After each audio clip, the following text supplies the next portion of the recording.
বিশ্বে ৮,০০০ মিটার বা তার অধিক উচ্চতার পর্বত আছে ১৪টি। এরই মধ্যে 4টি চূড়া ছুঁয়েছেন বাংলাদেশের পর্বতারোহী বাবর আলী। এই পর্বতারোহী এবার পাখির চোখ করেছেন পৃথিবীর ৫ম উচ্চতম শৃঙ্গ মাউন্ট মাকালুকে। এটি বাবরের ৫ম ৮,০০০ মিটার পর্বত অভিযান। নেপালের মহালাঙ্গুর হিমালয়ে অবস্থিত এই পর্বতের উচ্চতা ৮,৪৮৫ মিটার বা ২৭,৮৩৮ ফুট।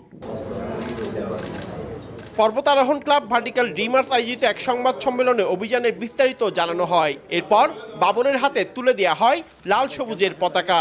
যারা সংবাদকর্মী আছেন এবং সাথে মাউন্ট মাকালু চ্যালেঞ্জিং একটি পর্বত। এটি বিশেষ এর খাড়া ঢাল ও প্রচণ্ড বাতাসের জন্য।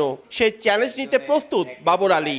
এই পর্বতের ক্ষেত্রে কয়েকটা একটু অন্যরকম জিনিস আছে, যেমন এটার বেস ক্যাম্প, যেটা আমরা মূল শিবির বলি, যেখানটায় পর্বতারোহীটা একটু লম্বা সময় থাকে, সেটা একটু অনেক বেশি উচ্চতায় অবস্থিত। সেটা প্রায় ৫,৭০০ মিটার। ৮,০০০ মিটার যেহেতু ডেড জোন, এরকম ক্লাইম্বিংয়ে চান্সেস থাকে পাস স্লিপ করলে আপনি পড়ে কোনো একটা দুর্ঘটনা করতে পারে। আর ডেড জোনে ক্লাইম্ব করলে যেটা হয় যে ইউর বডি ইজ ডাইং আসলে স্লোলি। ইচ্ছে ছিল জুনে নাঙ্গা পর্বত, পৃথিবীর ৯ম সর্বোচ্চ পর্বত পাকিস্তানে যেটা অবস্থা, সেটাই যাবার। কিন্তু ওই যে বলছিলাম, একটা বাজেটের অপ্রতুলতা। ক্রীড়া ভাতা চালু সরকারের অসাধারণ উদ্যোগ উল্লেখ করে এর ব্যাপ্তি আরও বাড়িয়ে অ্যাডভেঞ্চার স্পোর্টসকে অন্তর্ভুক্ত করার আহ্বান করেন পর্বত আরোহীরা।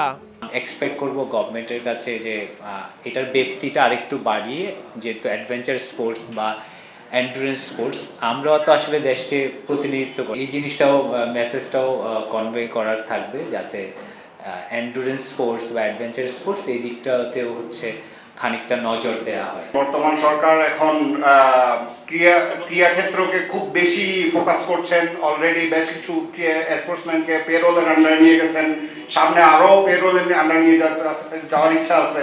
৭ই এপ্রিল মাউন্ট মাকালু অভিযানের উদ্দেশ্যে দেশ ছাড়বেন বাবর। পুরো অভিযানে সময় লাগবে প্রায় ৫০ দিন। আবহাওয়া অনুকূলে থাকলে মে মাসের ২য় কিংবা ৩য় সপ্তাহে চূড়ায় আরোহণ করতে পারেন বলে জানান তিনি। পার্থপ্রতিম বিশ্বাস, সময় সংবাদ, চট্টগ্রাম।